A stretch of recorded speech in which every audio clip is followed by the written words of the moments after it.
السلام علیکم ناظرین، you're watching To The Point with منصور علی خان۔ ناظرین، موسم تو خزاں کا ہے مگر سیاسی بہاریں جوبن پر۔ پاکستان عوامی تحریک کے سربراہ ڈاکٹر طاہر القادری کی واپسی، بلکہ ایک مرتبہ پھر واپسی ہوئی ہے۔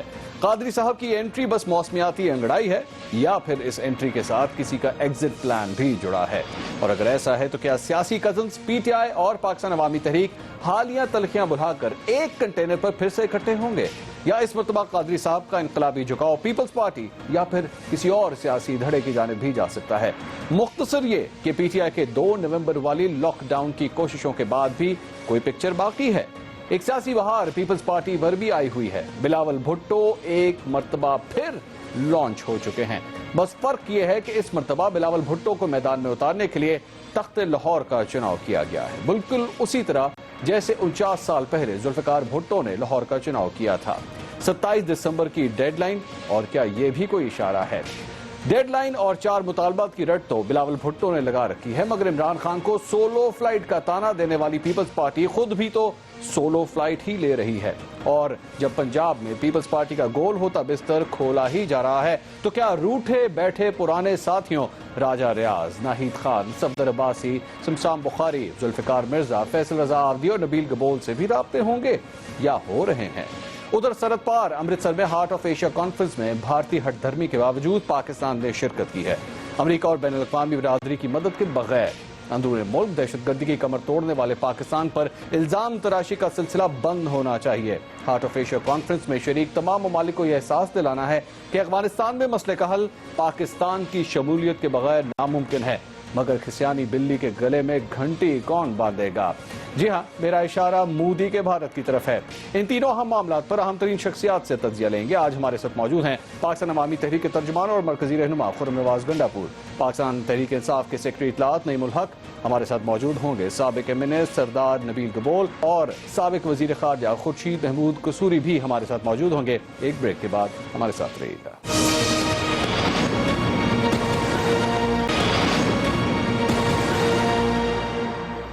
ناظرین، welcome back after the break. Doctor Tahir al-Qadri کی وطن واپسی، اسی پہ مزید بات کریں گے۔ اس وقت پاکستان عوامی تحریک کے ترجمان خرم نواز گنڈا پور صاحب ہمارے ساتھ اس وقت موجود ہیں۔ گفتگو اس سلسلے کو آگے بڑھاتے ہیں۔ خرم صاحب، بہت شکریہ، تھینک یو ویری مچ، آپ نے ہمارے لیے وقت نکالا۔ ڈاکٹر طاہر القادری صاحب کی صرف واپسی ہوئی ہے، اس مرتبہ یہ واپسی صرف مذہبی کانفرنس کے لیے ہے یا اس کے کوئی سیاسی پلانز بھی ہیں؟ بسم اللہ الرحمن الرحیم، شکریہ۔ اس دفعہ تو یہ چونکہ آپ کو پتہ ہے ہمارا عید میلاد النبی کا بہت بڑا اجتماع ہوتا ہے، ہمیشہ سے مینار پاکستان پہ ہوتا آیا ہے۔ اس دفعہ ہم نے پلان کیا کہ کراچی چونکہ بہت عرصے سے یہ چیز نہیں ہوئی تھی تو ڈاکٹر صاحب تشریف لائے ہیں۔ کراچی میں آج شام کو عید میلاد النبی کا ایک بہت بڑا اجتماع ہونے والا ہے، ہونے جا رہا ہے۔ باقی کچھ ڈاکٹر صاحب کی زیادہ تر مصروفیات اس وقت ریلیجس ہیں ان دا نیکسٹ 10-15 ڈیز، اور ظاہر ہے کہ جب ڈاکٹر صاحب تشریف لاتے ہیں سیاسی ملاقاتوں کا بھی ایک سلسلہ ہوتا ہے، سیاسی رابطوں کا بھی ایک سلسلہ ہوتا ہے، وہ ڈیفینیٹلی ساتھ ساتھ چلے گا۔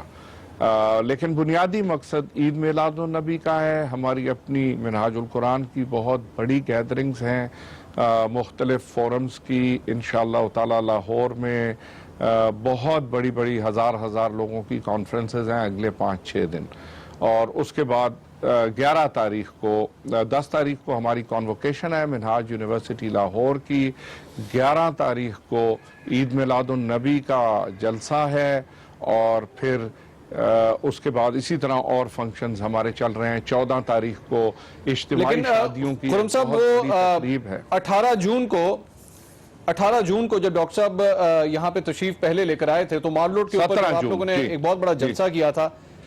جی ہاں، وہاں پر انہوں نے فرمایا تھا کہ اگر مال ٹاؤن سانے پر انصاف ہوتا نظر نہ آیا تو 1 ہفتے کے نوٹس پر اتنا بڑا دھرنا دیں گے کہ حکمران تمام دھرنوں کی تاریخیں بھول جائیں گے۔ سر، اس سانہ ماڈل ٹاؤن کے حوالے سے کیا ڈیولپمنٹ ہوئی ہے؟ کیا اس حوالے سے دیگر سیاسی جماعتوں سے پاکستان تحریک انصاف جن کے ساتھ آپ کا ایک بڑا پرانا اتحاد رہا ہے، کیا ان کے ساتھ اس معاملے پہ کوئی گفتگو ہوئی ہے؟ اس معاملے کو آگے بڑھانا ہے؟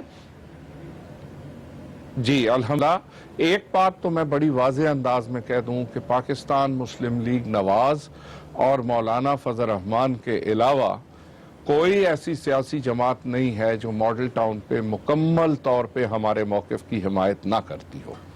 اب چونکہ عدالتی نظام ہے پاکستان کا، جیسا بھی ہے وہ آپ سب کے سامنے ہے، ہم نے ایک تو دہشت گردی عدالت میں جو ہماری FIR تھی اس کے اوپر پیش رفت ہو رہی ہے، ہمارے سارے گواہان پیش ہوئے، لیکن یک لخت جو جج صاحب ہیں انہوں نے ہمارے گواہیاں منقطع کر دیں اور کہا کہ مزید گواہیاں نہیں ہوں گی۔ اس کے اوپر ہم ہائی کورٹ میں اپیل میں گئے ہوئے۔ اچھا خرم صاحب، آپ ہمارے ساتھ ہی رہے گا، چونکہ دیگر سیاسی جماعتوں کی اتحاد کی بات ہو رہی ہے، ان کے سپورٹ کی بات ہو رہی ہے، تو اس وقت پاکستان انصاف کے ترجمان نعیم الحق صاحب نے بھی ہمیں جوائن کیا ہے۔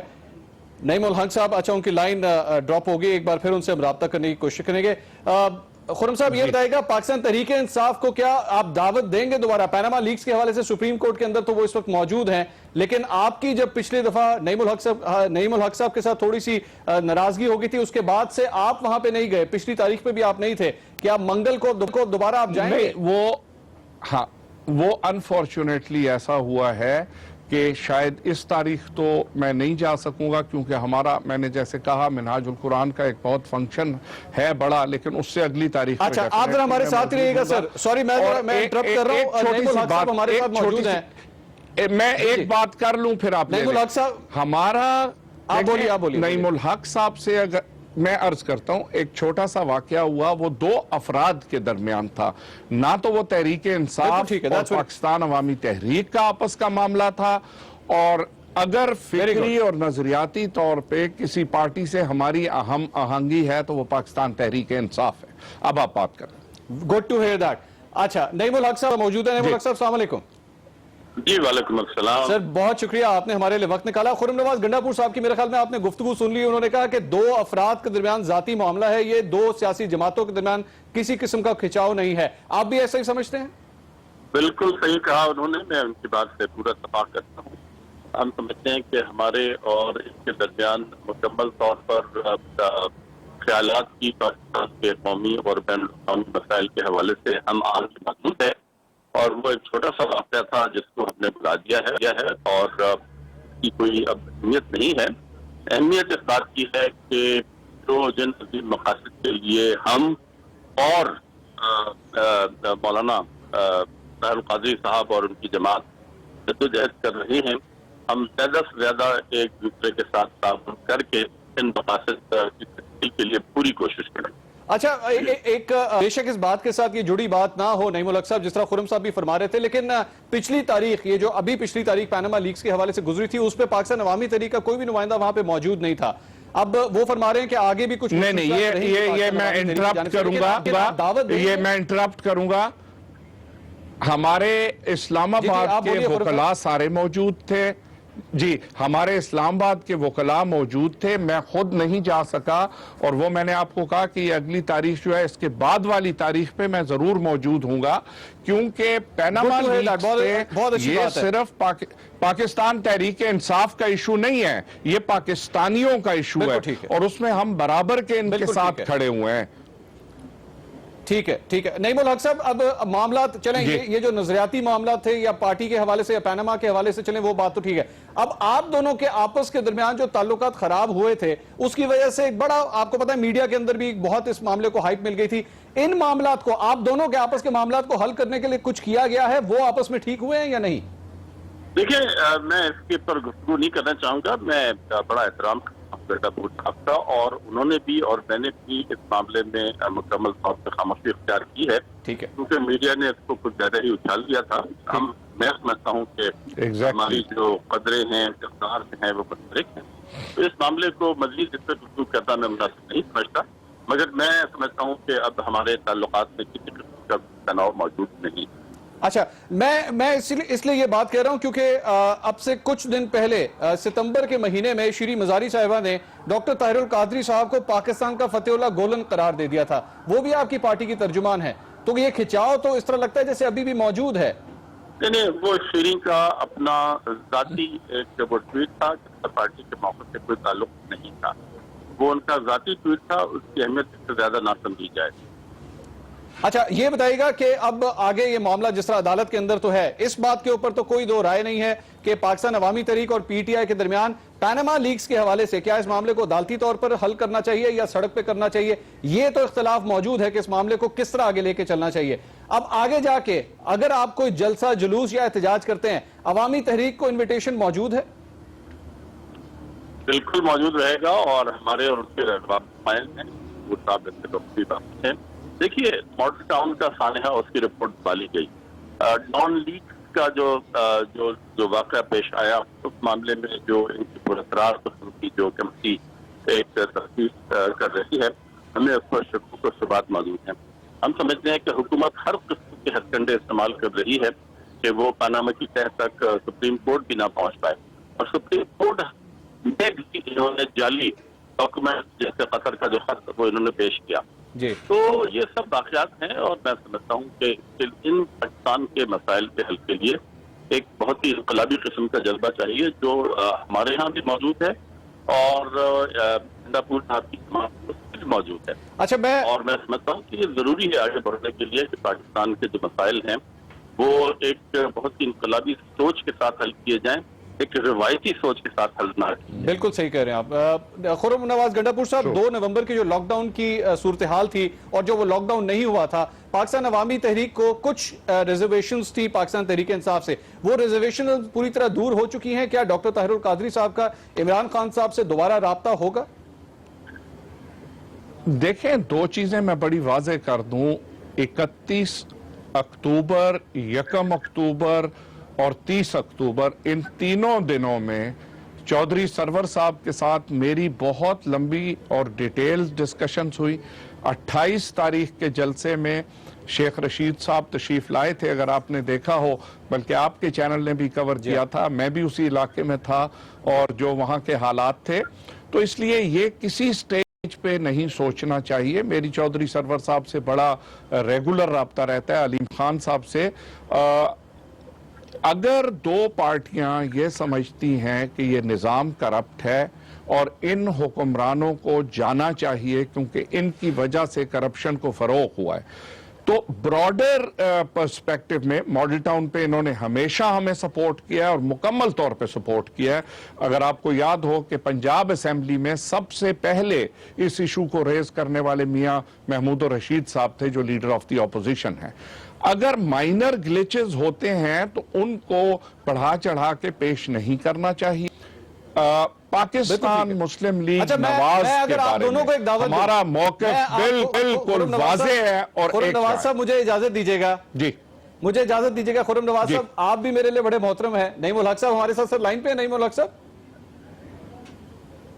جی، اچھا، میں آپ دونوں کو اگر میں یہ دعوت دوں کہ آپ اسلام آباد میں تشریف لائیں اور میرے ساتھ ہی بیٹھ کے دونوں ایک ہی ٹیبل پہ ہم کھانا کھائیں تو یہ اچھا نہیں ہوگا؟ میں اگر آپ بالکل، میں پہلے جواب دے دیتا ہوں۔ جو یہ تاریخ آ رہی ہے سپریم کورٹ کی، چونکہ اس تاریخ پہ ہمارا اپنا فنکشن ہے، اس سے اگلی تاریخ پہ دن کو سپریم کورٹ کی تاریخ بھی سن لیں گے اور رات کو آپ کے ساتھ کھانا بھی کھا لیں گے۔ مجھے تو بالکل اس میں کوئی نہ آر ہے اور نہ کوئی جھجک ہے۔ جی، انشاءاللہ تاریخ پر بالکل مجھے کوئی اعتراض نہیں، میرے بھائی ہیں گنڈا پور صاحب، اور تاریخ کا تعین ہو جائے تو مجھے بڑی خوشی ہوگی ان کے ساتھ مل کے، آپ کے ساتھ مل کے کھانا کھانا۔ نعیم الحق صاحب بہت شکریہ آپ کا۔ خرم نواز گنڈا پور صاحب بہت آپ کا، اور انویٹیشن آپ دونوں کے لیے حاضر ہے۔ جیسے ہی آپ دونوں حضرات اسلام آباد کے اندر ہوں گے، موقع ضرور ڈھونڈیں گے ایک ٹیبل پہ اکٹھے بیٹھ کے، چونکہ تلخیاں کسی قسم کی نہیں ہونی چاہیے۔ آپ دونوں سینئر لیڈرز ہیں اپنی اپنی پارٹی کے، اور وہ تلخیاں دور کرنے کا میرے خیال میں یہ بہت اچھا موقع ہے۔ ناظرین، کچھ اور خبریں بھی اور تبصرے اور تجزیے شامل کریں گے ایک بریک کے بعد، ہمارے ساتھ رہیے گا۔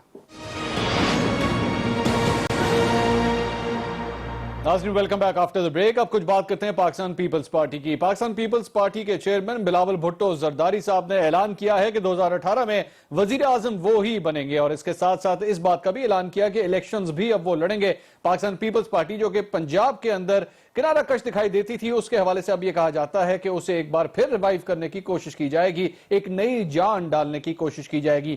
لیکن ان تمام رہنماؤں کا کیا ہوگا جو ناراض بیٹھے ہیں؟ پاکستان پیپلز پارٹی کے ناراض رہنماؤں کی ایک بہت بڑی فہرست ہے، انہی میں سے ایک سابق رکن اس وقت ہمارے ساتھ موجود ہیں، نبیل گبول صاحب، سینئر سیاستدان اس وقت ہمیں جوائن کریں۔ نبیل گبول صاحب، السلام علیکم۔ جی، وعلیکم السلام۔ قبول صاحب بہت شکریہ، آپ نے ہمارے لیے وقت نکالا. یہ بتائیے گا کہ پاکستان پیپلز پارٹی اپنے اندر ایک نئی جان ڈالنے کی کوشش کر رہی ہے. بلاول بھٹو زرداری صاحب کی سپیچز آپ نے بھی سنی ہوں گی لاہور کے اندر جو انہوں نے دی ہیں. کوئی ارادہ ہے کیا پاکستان پیپلز پارٹی میں واپس جانے کا؟ دیکھیں بلاول بہت اچھی طریقے سے جو ہے اپنے کارڈز کھیل رہا ہے، اور جو سٹارٹ لیا ہے بلاول نے وہ کافی اچھا ہے. میں جس کو کہوں گا کہ انہوں نے یہ بھی اعلان کیا ہے کہ جو پارٹی کے ناراض رہنما اور ورکرز ہیں وہ پارٹی میں واپس آ جائیں، اور انہوں نے یہ بھی کہا ہے کہ میں نئی پارٹی بنا رہا ہوں. مطلب ان کا کہنے کا مقصد ہے کہ اگر میں سندھ کے اندر انہوں نے کہا میں نے تبدیلی میں لے کر آیا ہوں، تو میں اب جو ہے پارٹی کے اندر بھی تبدیلی لے کر آؤں گا. تو میں سمجھتا ہوں کہ یہ ایک بڑا اچھا سٹارٹ ہے، اور یہ ایک اچھی موو ہے جو بلاول وہاں پر بیٹھے ہوئے ہیں پچھلے 7 دن سے لاہور میں، اور آج بھی انہوں نے کراچی کے اضلاعوں کی جو ہے میٹنگیں کی ہیں. ہر ضلع کی جو ہے وہ میٹنگیں کر رہا ہے، ہر صوبے کی میٹنگ کر رہا ہے. تو اچھی بات ہے، اچھا سٹارٹ ہے، اور میں بڑا پازیٹیو سمجھتا ہوں اس کو.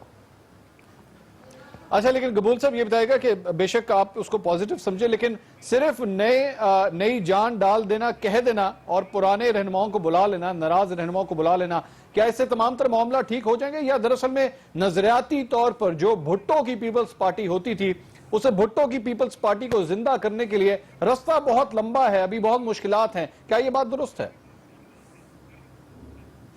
دیکھیں مشکلات تو ہوں گے، ظاہر پنجاب میں مشکلات ہیں، باقی سندھ میں تو کوئی مشکل نہیں ہے، لیکن پنجاب میں مشکلات ہیں. میں سمجھتا ہوں کہ پنجاب آپ کو پتہ ہے کہ جو جماعت پنجاب جیتتا ہے وہ حکومت بناتی ہے. پنجاب میں بہت محنت کرنے کی ضرورت ہے. پنجاب میں اس لیے بلاول نے لاہور میں جو ہے وہاں پر اپنا بیس بنایا، بیس کیمپ بنایا، اور وہ وہیں سے موومنٹ کر رہے ہیں. پنجاب میں انہوں نے جتنے بھی ناراض کارکن ہیں اور ناراض پارٹی کے لیڈرز ہیں جو چھوڑ کے چلے گئے، ان سے رابطے بھی کیے ہیں. میں سمجھتا ہوں کہ ابھی جو انہوں نے فیصلہ کیا ہے کہ وہ لاڑکانہ سے الیکشن بھی لڑ رہے ہیں اپنی والدہ کی سیٹ سے، جو کہ بہت ہی زیادہ مجھے اس بات پہ خوشی ہوئی ہے کہ شہید محترمہ بے نظیر بھٹو اور ان کے نانا شہید ذوالفقار علی بھٹو کا جو آبائی حلقہ ہے وہ وہاں سے لڑ رہے ہیں، اور عوام ان کو وہیں پر دیکھنا چاہ رہے تھے، اور وہاں پر انہوں نے اعلان کیا ہے. اور جنوری میں شاید الیکشنز ہوں گے. جنوری میں وہ پارلیمنٹ میں اہم کردار کریں گے as a leader of the opposition, اپنی والدہ کے سیٹ پر آئیں گے. اور اب بظاہر نظر آ رہا ہے کہ ان کو فل اتھارٹی بھی دی گئی ہے. کافی تبدیلی 2018 کے الیکشن تک آپ دیکھیں گے پیپلز پارٹی کے اندر.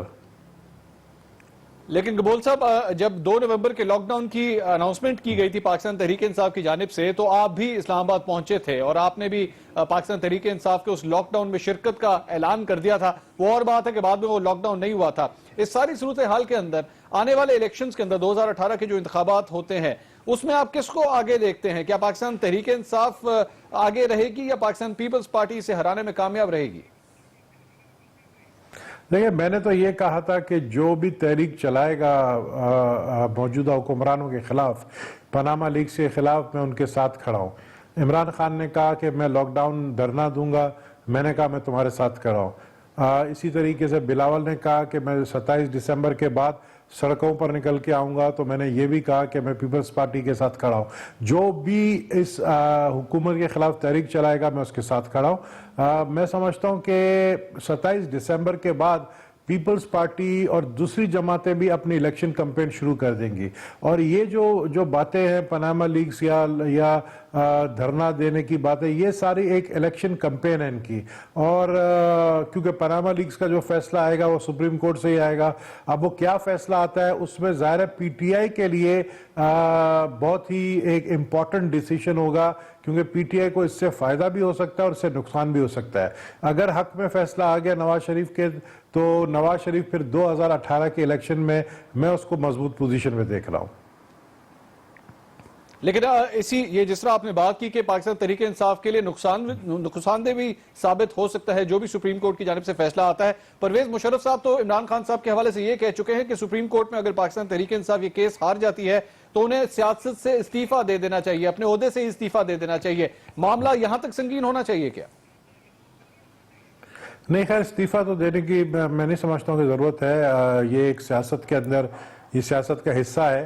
آپ ایک تحریک چلاتے ہیں، اس میں آپ ناکام ہوتے ہیں، کبھی آپ کامیاب ہوتے ہیں، لیکن یہ ہے کہ میں نے کہا کہ دھچکا ضرور لگے گا، لیکن یہ ہے کہ نواز شریف کو فائدہ ضرور ملے گا.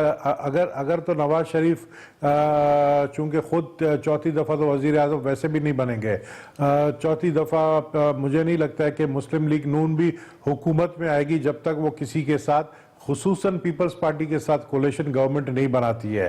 آگے آنے والے دنوں میں دیکھ رہا ہوں کہ اگر 2018 کے الیکشنز ہوتے ہیں اپنے ٹائم پہ تو پیپلز پارٹی اور مسلم لیگ نون کولیشن گورنمنٹ بنا سکتی ہے. اسی طریقے سے پی ٹی آئی کو بھی جو ہے وہ اتنی تعداد میں نہیں ہوگی کہ وہ گورنمنٹ بنا سکے، تو آنے والے دنوں میں پی ٹی آئی بھی کوشش کرے گی کہ پیپلز پارٹی کے ساتھ کولیشن گورنمنٹ بنائے. تو جو حکومت بنے گی کسی ایک جماعت کی نہیں بنے گی، ایک کولیشن ناراض گورنمنٹ ہوگی. ارکان کی جہاں بات ہو رہی ہے تو کئی ایسے ناراض ارکان جب پاکستان پیپلز پارٹی سے نکلے تو کسی نہ کسی سیاسی جماعت کے ساتھ جڑ ضرور گئے، لیکن آپ جب ناراض ہوئے، پاکستان پیپلز پارٹی کو آپ نے چھوڑا، آپ ایم کیو ایم میں گئے، اس کے بعد ایم کیو ایم کو جب آپ نے چھوڑا تب سے لے کر اب تک کسی بھی پارٹی کے ساتھ الحاق نہیں ہو سکا.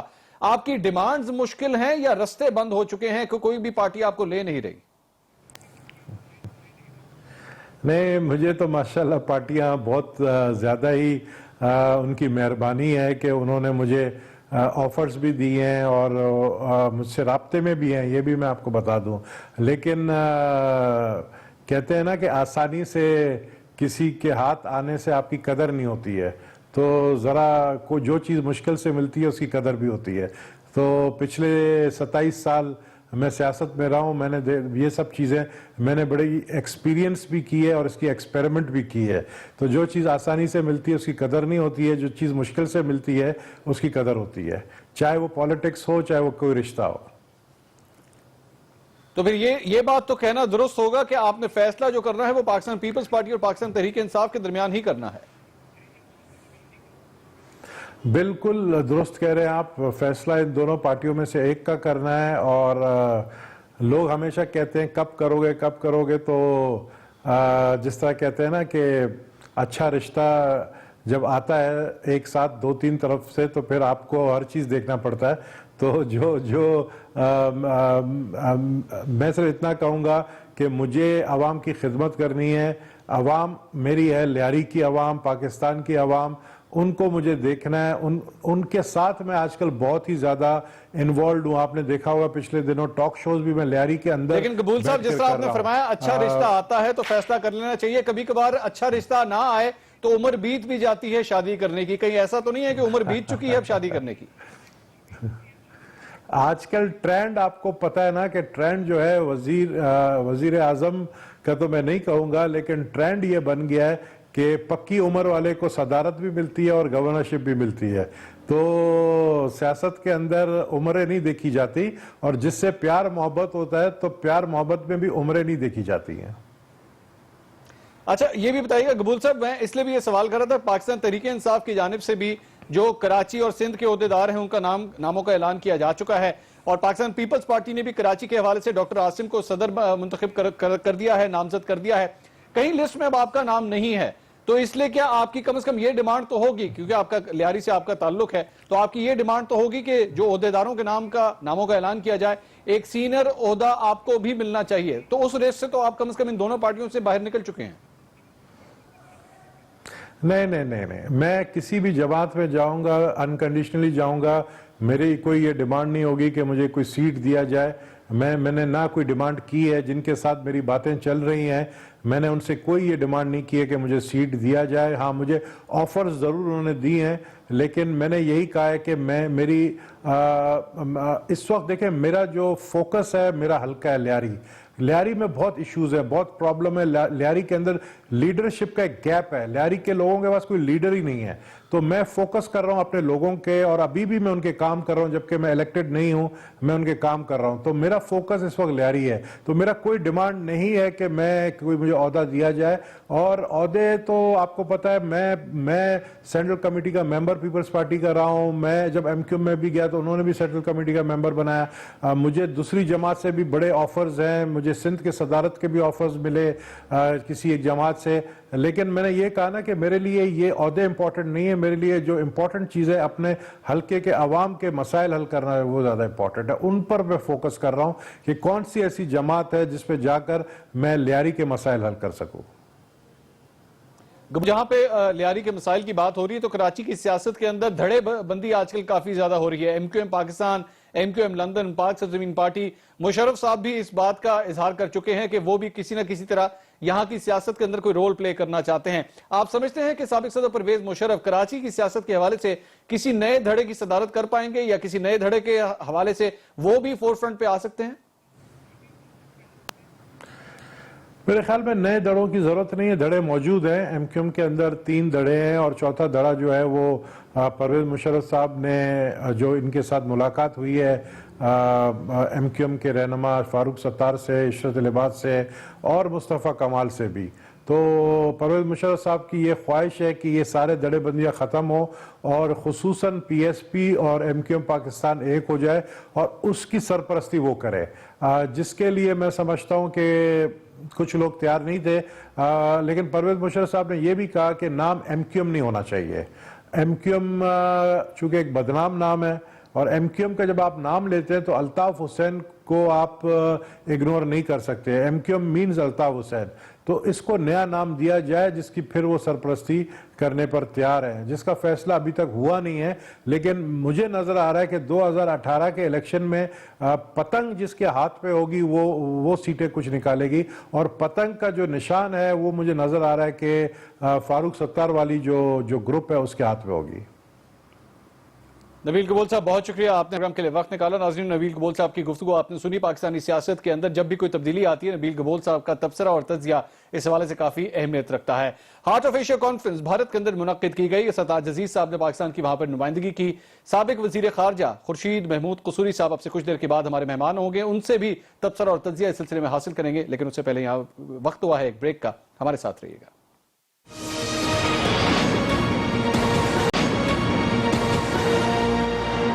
ناظرین ویلکم بیک آفٹر بریک. اب کچھ بات کرتے ہیں ہارٹ آف ایشیا کانفرنس کی جو بھارت میں منعقد ہوئی. سرتاج عزیز صاحب پاکستان کی جانب سے وہاں پر پہنچے، نمائندگی کی، اور اس دوران جو کچھ ہوا کچھ اس پہ بھی بات کرتے ہیں. اور اس ہارٹ آف ایشیا کانفرنس کے ساتھ ساتھ پاک بھارت تعلقات میں کچھ بہتری آئے گی یا مزید خراب ہوں گے، تجزیہ اور تبصرہ حاصل کریں گے. سابق وفاقی وزیر خارجہ خورشید محمود قصوری صاحب اس وقت ہمارے ساتھ موجود ہیں. Thank you very much Kasuri صاحب، آپ نے ہمیں جوائن کیا.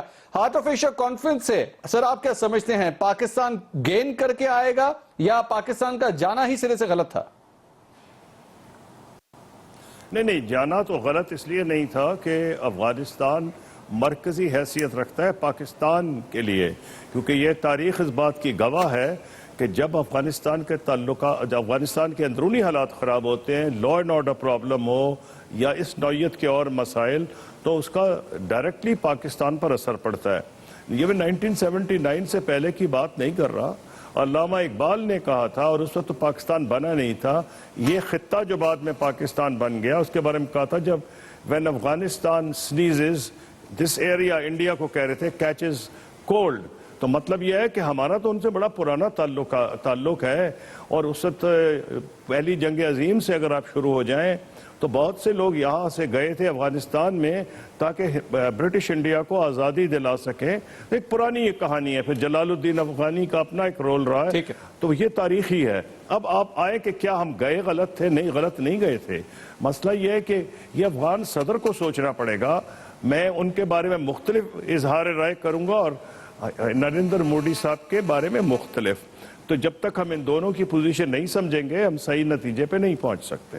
جہاں تک نریندر مودی صاحب کا تعلق ہے، اس کا ایک انٹرنل ڈائمنشن، ان کا ایک انٹرنل ڈائمنشن سیاسی طور پر وہ سیاسی طور پر امپریشن دینا چاہتے ہیں بھارت کی ماسز کو، خاص طور پر پنجاب یو پی کے الیکشن سے پہلے کہ وہ سٹرونگ مین ہیں. ان کو بتا دیا ان کی سیکورٹی فورسز نے کہ پاکستان سے جنگ نہیں ہو سکتی.